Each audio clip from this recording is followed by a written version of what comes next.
PJ akan punya satu gawe untuk LP Ma'arif.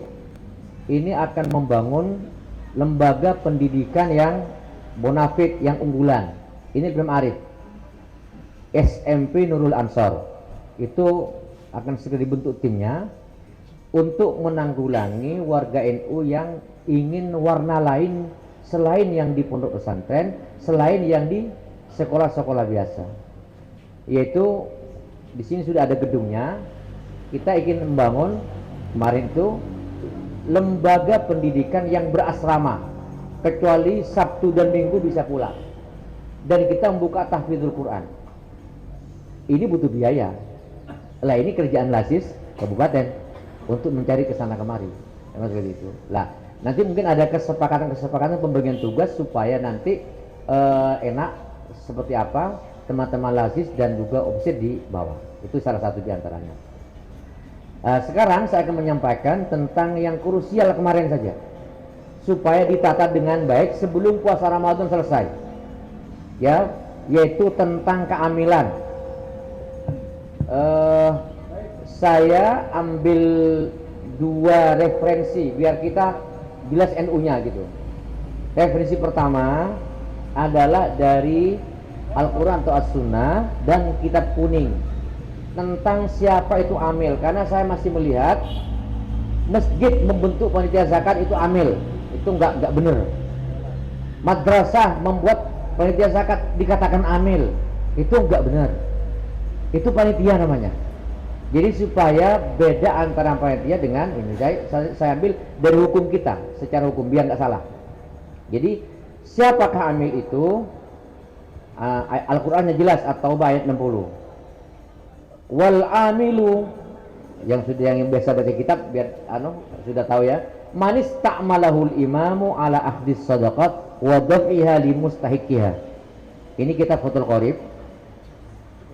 Ya, ada wasinful khamis al-amiluna 'alaiha ay man nasabahul imamu li akhdis zakawat wa lam yaj'al lahu ujratan bin baitil mal.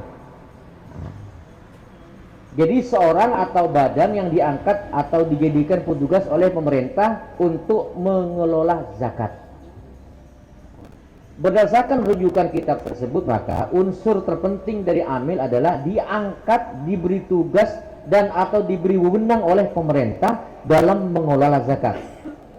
Pengangkatan ini baik secara langsung maupun tidak langsung, seperti naib atau ormas yang diberi tugas amil untuk mengelola zakat. Ada Lazisnu, ada Lazismu untuk Muhammadiyah, atau ada Lazis Sudogiri. Itu semuanya sudah punya legalitas dari pemerintah dan dapat SK. Lazisnu Kabupaten Situbondo sudah dapat SK dari PBNU, Kerlasis PBNU. Kerlasis PB ini telah mendapat legalitas dari keputusan Kementerian Agama. Kita di daerah diminta supaya membentuk terus anak-anak sampai tingkat anak ranting. Lah, kalau demikian berarti inilah yang disebut dengan amil. Kemarin banyak yang tanya-tanya karena Basnas nggak jalan ya dalam soal ini, hanya mengumpulkan uang Basnas. Sesuai undang-undangnya nggak jalan. Di sekolah-sekolah Situbondo ini ada protes kemarin kepada BCNU, kami nggak boleh narik zakat. Betul. Kalau panitia zakat tanpa ada legalitas dari pemerintah yang harus laporan macam-macam, itu nanti bisa kena pidana. Kalau itu ngambil bagian daripada zakat. Sekarang bagaimana pandangan fikihnya? Saya jelaskan di sini. Pemerintah Indonesia adalah pemerintahan yang sah menurut pandangan Islam. Oleh karena itu pemerintah memiliki wewenang bahkan berkewajiban untuk mengangkat membentuk amil zakat. Terkait dengan keamilan tersebut, maka pemerintah telah membentuk amil zakat yang ditetapkan oleh Undang-Undang Republik Indonesia Nomor 23 Tahun 2011 tentang pengelolaan zakat. Ini sudah jelas. Jadi pemerintah dalam ini tidak lebih bebas dari pertanyaan malaikat nanti, karena sudah merasakan kewajiban membentuk amil zakat. Jadi pemungutan zakat kewajiban pemerintah. Undang-undang zakat tersebut bersifat mengikat dan wajib ditaati oleh siapapun. Dan secara moral, pemerintah telah memenuhi kewajibannya dalam mengangkat atau membentuk amil zakat. Ini sudah dipahami. Terus sekarang ada panitia zakat. Panitia zakat adalah badan atau seseorang yang dibentuk secara swakarsa oleh masyarakat, tidak termasuk amil yang berhak menerima bagian zakat. Itu yang sering kadang-kadang dikasih bagian. Pada hakikatnya berstatus sebagai wakil dari muzaki. Jadi orang yang mau berzakat minta tolong kepada panitia, tolong bayarkan, antarkan zakat kami kepada mustahik. Itu kalau panitia. Yang tidak bisa memungut bagian amil zakat, kecuali dia bisa menerima ujroh dari orang yang minta zakatnya dibayarkan. Misalnya Mas Fakri ini amil atau panitia, saya muzaki, ini zakat fitrah saya, tolong diantarkan karena jadi panitia kepada mustahiknya. Lah Pak Fakri ini nggak bisa berhak menerima bagian dari zakat itu, bismil amilin. Kenapa? Karena Pak Fakri ini panitia dibentuk oleh takmir masjid atau madrasah semacamnya. Tetapi beliau bisa menerima kalau saya kasih. Oh, kesana butuh ongkos saya. Iya, dikasih misalnya ini saya kasih ongkos Rp5.000. Itu aja. Tidak boleh ngambil bagian daripada. Beda dengan amil. Itu. Amil zakat statusnya sebagai wakil mustahik. Mustahik artinya apa? Bahwa amil itu berpihak kepada orang-orang fakir miskin. Lah berhubung mereka sebagai wakil daripada mustahik, maka zakat sudah dianggap sah setelah diserahkan kepada amil. Walaupun amil belum menyerahkan kepada miskin. Tapi kalau panitia zakat belum disebut zakat yang sah sebelum panitia menyerahkan kepada fakir miskin. Ini yang sementara kita lihat di masyarakat, fenomena yang ada itu banyak beras zakat itu numpuk di masjid sampai selesai Idul Fitri. Itu banyak. Itu bukan amil yang melaksanakan itu. Kalau amil boleh saja, nggak apa-apa dibagi setelah Idul Fitri, nggak masalah. Karena apa? Amil memang wakil daripada mustahik. Tapi kalau panitia zakat nggak bisa Pak begitu. Dan ini wakil itu harus mengikuti apa yang diganti oleh wakil. Terus akibat hukum bagaimana? Nah, satu, zakat sudah sah apabila dibayarkan kepada amil, dan zakat belum dikatakan sah bila hanya diserahkan kepada panitia zakat sebelum diserahkan kepada mustahik atau amil. Aduh. Yang kedua, amil bisa menerima bagian dari pembagian harta zakat, sementara panitia zakat tidak boleh menerima bagian dari sahmul amilin. Panitia bisa menerima ongkos dari muzaki untuk menyalurkan zakatnya yang diambil dari luar harta zakat. Yang ketiga, panitia zakat disebut amil apabila disahkan oleh pemerintah atau yang ditujukan oleh amil. Dan ini tugasnya teman-teman nanti, menurut saya tidak harus kita memberangus panitia, enggak. Tapi usahakan panitia di masjid-masjid kita itu dikasih legalitas, di SK. SK, siapa SK? Bukan UPZ di daerah, tapi yang punya kewenangan tiga tingkatan, PBNU, wilayah dan cabang. Tinggal mengajukan ke cabang supaya legal. Itu maksud saya. Ini akibat hukumnya seperti itu karena ini adalah kan wajib dipatuhi, maksud saya seperti itu. Lah, teman-teman amil ini harus sepakat mungkin hari ini. Kemarin itu saya waktu Idul Fitri kemarin saya ngasih uang ke beberapa teman di ini, ada Pak Imam juga nerima, Mbak Sofi nerima, ini Pak Rusdi nerima. Saya kasih uang itu. Loh, kok bisa? Sampai sah sebagai amil. Dia dari mana uangnya? Ambilkan dari uang zakat, nggak apa-apa. Ya itu. Cuman kalau nggak mau ngambil, nggak apa-apa. Ya, cuman mau saya begitu bekerja di PCNU sudah buka mulai tanggal berapa, Mas? Tanggal 25 pasti ya. Sampai tak Idul Fitri itu buka, kantor buka untuk menerima zakat masyarakat. Lumayan yang zakat. Saya minta sisihkan uang untuk para amilin. Kota fikir tidak masuk amil yang berhak. Pak Rusdi nerima yang sama. Oh, kok ada seperti ini sekarang loh. Harus diterapkan ini haknya, saya bilang. Jangan sampai istri Anda pulang tidak tersenyum gara-gara Anda kerja di NU. Nah, tapi kalau misalnya akibatnya 200.000 mulai misalnya kan lumayan bisa tersenyum istri itu. Itu kalau amil kan begitu. Tapi kalau panitia yang nggak punya SK, mohon maaf, itu tolong diusahakan supaya legal. Ini maksud saya. Nah, pertanyaannya, Bolehkah selain amil memungut ZIS itu? Nah itu. Jadi sekarang membentuk panitia tidak statusnya sebagai amil, turun ke rumah-rumah mengambil uang atau buat kota amal. Tidak jelas nari uang masyarakat. Itu boleh atau tidak lah. Dalam Undang-Undang Zakat 23 nomor 20 2011 pasal 38 dikatakan ini, setiap orang dilarang dengan sengaja bertindak selaku amil zakat melakukan pengumpulan, pendistribusian atau pendayagunaan zakat tanpa izin pejabat yang berwenang. Kalau kita sudah ada izin dan kita berhak untuk memberi izin. Kemudian dalam pasal 41 dinyatakan setiap orang yang dengan sengaja melawan hukum, melanggar ketentuan sebagaimana dimaksud dalam pasal 38 dipidana dengan pidana kurungan paling lama 1 tahun penjara, pidana denda paling banyak 50 juta rupiah.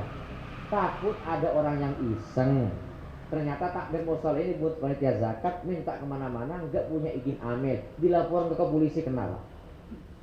Tapi kalau sama langsung lapor tidak akan kena apa-apa. Kecuali dikasih legalitas. Itu untuk perlindungan kepada orang kita, juga pemberdayaan undang-undang ini. Maksud saya seperti itu.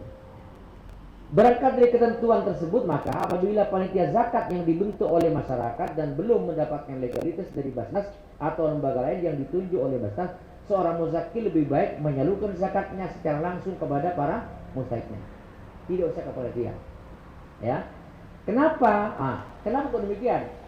Karena gini, kalau Lazisno sampai ke teman-teman kan Pak Lazisno minta laporan berapa semua dan lain itu dilaporkan ke pusat dan PBNU menerima langsung diberikan kepada Kementerian Agama sebagai eksekutor, sebagai pelaksana undang-undang. Itu di situ harus ada laporan dan di situ diukur berapa zakat saya telah mengurangi tingkat kemiskinan masyarakat, itu akan ketemu. Jadi ada pertanggung jawabannya jelas. Tapi kalau panitia zakat dilaporkan tidak kira-kira berapa pendapatannya, siapa saja fakir miskin yang sudah menerima, itu pun juga kurang jelas. Dan lagi kalau seperti rumah saya terlalu enak panitianya. Kok enak kenapa? Maghrib pengumuman semua masyarakat yang mau bayar zakat fitrah silahkan datang ke masjid atau ke mushola. Datang masyarakat berbondong-bondong, dibagi bagian doa, bagian menghitung semuanya. Yang mendoakan sudah barakallahu fiikum. Itu nanti dapat berapa, saya kira gitu, tergantung banyaknya beras. Itu JNU itu. Ya, saya seperti itu, bapak saya seperti itu, saya protes dan akhirnya saya alihkan. Nah, begitu selesai jam 11 malam masyarakat bayar zakat kita selesai. Langsung mic-nya diangkat lagi. Seluruh para mustahik yang namanya si A, si B segera ambil berasnya di masjid. Lalu amil kerjanya apa? Amil itu adalah orang yang memungut zakat, menghitung zakat, mengantarkan ke rumah mustahik. Selalunya seperti itu. Lah, kalau seperti itu baru amil secara fungsional. Ini kan terlalu enak kadang-kadang, itu yang perlu disadarkan. Kita sendiri, saya autokritik kepada saya sendiri, itu nyaman katanya kalau ngomong maki, suruh majar, deki suruh kelak TV itu. Lah, dua, kenapa dalam undang-undang zakat diatur seperti itu? Satu, amil harus mempertanggungjawabkan kerjanya kepada pemerintah, itu berkewajiban. Dua, menjaga akuntabilitas penyelenggara zakat dalam pengelolaan dana harta zakat, infak dan sedekah. Itu yang penting. Nomor tiga, secara teks pemerintah sebagai pejabat publik yang menggantikan posisi Rasulullah wajib membentuk amil zakat. Khalifah-khalifah seperti itu kan. Empat, dalam Islam zakat adalah masuk pada pendapatan negara yang wajib disalurkan kepada para mustahik yang harus dipertanggungjawabkan. Ini yang kurang uraian dalam fikih-fikih pertengahan.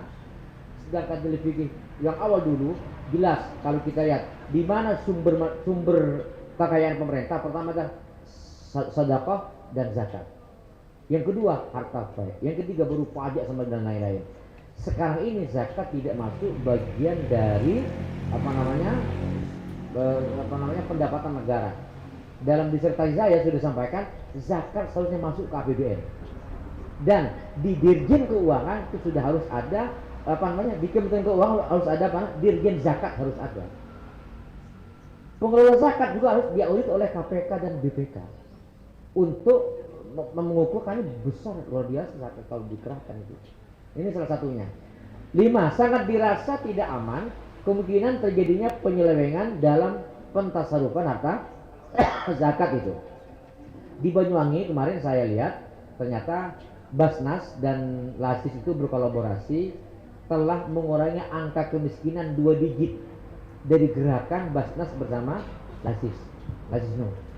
Nah itu panitia zakat seperti dibentuk takmir masjid, pengurus madrasah, sekolah dan sebagainya, maka hendaknya segera dianjurkan untuk mendapatkan legalitas dari yang berwenang. Kalau sahabat-sahabat termasuk takmir masjid yang bentuk itu silakan didaftarkan saja dan juga diminta laporannya. Saya kira ini yang terpenting dengan ini soal sekarang ramai di masyarakat soal bolehkah kita bayar zakat dengan uang. Saya akan ngupas soal zakat fitrah. Zakat fitrah boleh bahkan dianjurkan dibayar sebelum jatuhnya kewajiban malam Idul Fitri. Jadi bayarnya tanggal 27, tanggal 28 dan diberikan kepada fakir miskin. Kenapa sebabnya? Fakir miskin Idul Fitri tidak akan hanya belanja untuk makanan, enggak. Beli sepatunya anaknya, beli jajan di meja itu, dan pakaian-pakaian dan sebagainya. Kalau kira-kira 3 hari sebelum Idul Fitri masih bisa jual dan beli baju. Tapi kalau mau Idul Fitri dikasihkan itu mau anak kapan? Mau dijual ke pasar, Idul Fitrinya besok pasar adalah tutup. Padahal kata Rasulullah, pada Idul Fitri jangan sampai ada orang yang miskin. Semua aja merasakan semuanya. Kayakan aghnuhum al-yawma, jadi kayakan orang fakir miskin pada hari ini. Jangan sampai ada orang yang gigit jari minta-minta pada Idul Fitri. Mana itu? Dengan tujuan memudahkan orang-orang fakir miskin sebagai penerima zakat. Akan tetapi manakala orang yang dibayar zakatnya meninggal sebelum waktu wujub, hartanya boleh ditarik kembali. Maksudnya gimana? Pak Rusdi membayar zakat dari ayahnya tanggal 25 Ramadan. Tanggal 29 Ramadan kok meninggal ayahnya. Kan belum kewajiban. Bolehkah hartanya diambil lagi? Boleh. Pak Rusdi bilang lagi, Pak, mohon maaf bapak saya meninggal dunia yang diberikan zakat kemarin, zakatnya saya ambil lagi. Dari itu saya katakan, boleh diambil lagi, monta todus. Masa hanya 3 kilo diambil lagi kan kebangetan ya. Zakat fitrah boleh membayar pakai uang dengan mengikuti mazhab Imam Abu Hanifah. Oleh karena itu jumlah yang dibayarkan mengikuti harga gandum seberat 3,8 kg dan atau mengikuti ketentuan yang ditetapkan oleh pemerintah. Berarti berapa kalau bayar uang? Bukan harga beras 2,5 kilo yang hanya 25.000, tapi gandum 3,8. Kenapa? Karena bayar uang itu adalah ikut Imam Abu Hanifah. Ini sangat hati-hati. Kalau pakai harganya beras itu berarti talfik. Banyaknya ikut Imam Syafi'i, sedikitnya uangnya, tapi bayar uangnya ikut Imam Abu Hanifah. Praktek ini menurut para kiai tidak boleh karena mengkaburkan antar pendapat. Talfik itu. Zakat harta yaitu zakat yang wajib dikeluarkan apabila seorang mempunyai kekayaan yang secara umum dia bisa disebut kaya. Batas minimal kekayaan ini disebut nisab. Kekayaan yang wajib dibayar zakatnya adalah semua kekayaan yang diperoleh secara legal, halal, termasuk kekayaan berupa uang. Ini tentang zakat uang. Ini dari fatwa-fatwa ulama Mesir apa semuanya sudah mengatakan wajib semua, walaupun ini menurut Hanafiyah. Terus nanti tanyakan yang punya rekening, uang yang wajib dizakati menurut ulama Malikiyah karena diposisikan sebagai pengganti emas. Oleh karena itu, uang wajib zakat apabila mencapai minimal di rekening seharga 85 gram emas murni. Harganya berapa? 1 juta Pak. Kalau emas-emas yang 23 karat bukan ukuran. Emas yang 22 atau 21 enggak bukan ukuran. Ukuran emas murni berapa harganya? Ternyata kalau 1 juta 1 gram berarti rekeningnya dari mulai bulan Syawal kemarin sampai sekarang 85 juta berarti wajib zakat. Berapa? 2,5 gram. Silahkan teman-teman lasid di kecamatan, desa itu tanyakan itu syar'i, banyak itu. Untuk apa itu? Untuk itu rumahnya fakir miskin yang nggak terlaksanakan, beda rumah ada 5 moreot, nanti kalau sudah jatuh rumahnya nanti terbakar atau reot, nanti LPBI yang repot. Nah, gitu kan masalahnya. Saya kira ini yang perlu kami sampaikan. Selain itu, jadi soal keaminan tadi itu biar nggak rancu, monggo kita bergerak bersama. Mohon maaf, kemarin saya ngundang ketua Lazismu Muhammadiyah, Pak. Mereka tidak punya banyak orang di sini. Saya katakan jumlah warga yang Usitu Bondo itu adalah 90% dari jumlah tadi itu. Jadi non Muslim itu 10%. Apa ya Allah? Non NU 10%. Yang 5% non Muslim, 5% itu adalah Muslim non NU. 90% adalah NU. Tapi sekarang banyak warga kita bayar sama Lazismu. Apa alasannya? Karena tempatnya enak di pinggir jalan. Kalau ini masih ke belok lagi gitu. Pelangnya tidak ada di NU. Saya sudah bilang sama Pak Rusdi, saya minta semua buat pelang Lazisnu gitu.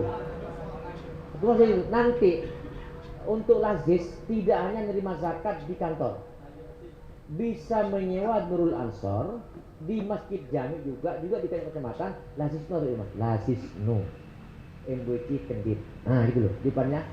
Taruh di masjid itu amalnya dibuat seperti itu.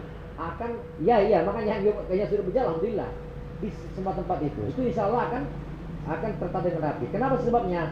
Yang orang fakir miskin orang kita, kemudian yang kaya adalah orang kita juga. Kita sebagai wakil dan media untuk bagaimana pemberdayaan yang fakir miskin tadi itu. Mungkin nanti beasiswanya kita atur, mungkin itu adalah biaya kesehatannya juga kita atur, semuanya kita sisihkan dan sebuah rekening yang bisa dipertanggungjawabkan. Saya kira ini yang dapat kami sampaikan.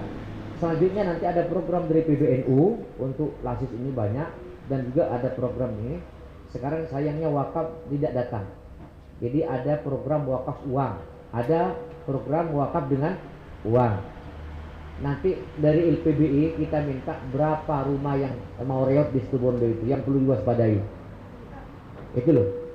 Dari LKK kita minta berapa jumlah fakir miskin dan anak-anak yatim yang memang sangat lemah. Itu LKK yang update data. Kalau turun bersama kan enak. Ketika misalnya ada rumah terbakar, turun Lazisnu turun, LPBI turun. Ke LKK juga turun bersama. Masya Allah Rabbi. CRNU-nya jelas di masyarakat. Itu yang saya maksudkan. Dari itu mungkin lembaga di MWC ada yang LKK belum terbentuk, sulit KKB. Ada LPB belum terbentuk, ayo kemudian kita cepat membentuk supaya kerja kita adalah ringan kalau bersama-sama. Bahwa kita punya target-target tertentu untuk membangun ini dan semacamnya, kita sisihkan. Dari PB tidak ada. Saya minta kemarin Pak Faiz itu sudah bayarkan uang Lazisnu untuk 20% pendidikan. Tidak layo ini sekian, macam-macam. Uang jamiah enggak ada. Uang jamiah, apa uang jamiah? Yaitu hasil, bukan dari zakat, hasil infak sedekah masuk ke bendahara ranting, masuk ke bendahara MBC, masuk ke bendahara. Itu untuk apa? Biaya rapat, untuk biaya misalnya konsolidasi turun ke bawah. Itu adalah kan biaya jamiah namanya. Ini penting kita sisihkan, tapi jangan diambilnya dari uang zakat. Ini uang infak atau uang sedekah. Itu salah satunya seperti itu. Mungkin nanti kita bisa ngobrol lebih santai, dan sambil lalu misalnya nasi sudah siap bisa dihidarkan atau dimakan, tidak masalah. Karena itu santai kita. Karena saya kebetulan tadi belum sarapan. Terima kasih. Assalamualaikum warahmatullahi wabarakatuh.